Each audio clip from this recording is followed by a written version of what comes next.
眼前这箱子装的则是这辆皮卡的上纵梁。卡特这是准备更换掉原车的上纵梁呀，把引擎盖拆下来，取出蓄电池，给这上纵梁周边的螺栓都拧掉，用电镀工具将 A 柱这位置的焊点打磨一圈，然后再慢慢给这块铁板撬开。其实原车这根上纵梁如果修复一下，问题也是不大的，感觉没有更换的必要。就怕特修的那辆奥迪 RS3 整个纵梁撞歪了，都没换。不过它这纵梁的拆卸还是挺简单的，都不用做什么切割操作，只需用电镀工具继续把上纵梁这块焊接位置打磨一遍，然后再进行一次加热，就能给它鼓捣出来了。在安装新的上纵梁之前，咱们先把前纵梁损坏的地方处理一下，给这吸能盒拆卸出来，将变形的位置敲平。不知道它这纵梁是不是没处理好，还是原车设计就是这样的。看着整根纵梁明显外凸了很多，卡特也非常的纳闷，还专门上网查了一下，没问题，原车就是这样的，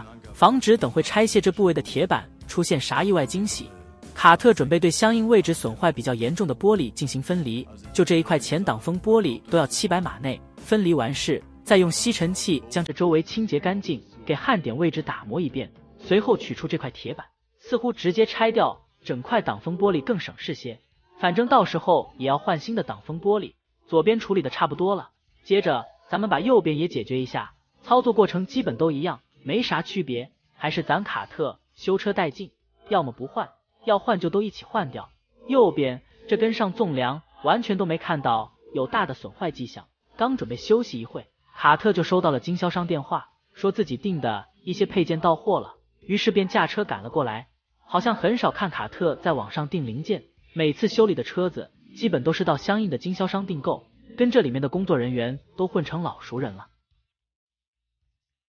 这么多的东西，别像上次那样，等会回家的时候跑着跑着箱子飞出去了。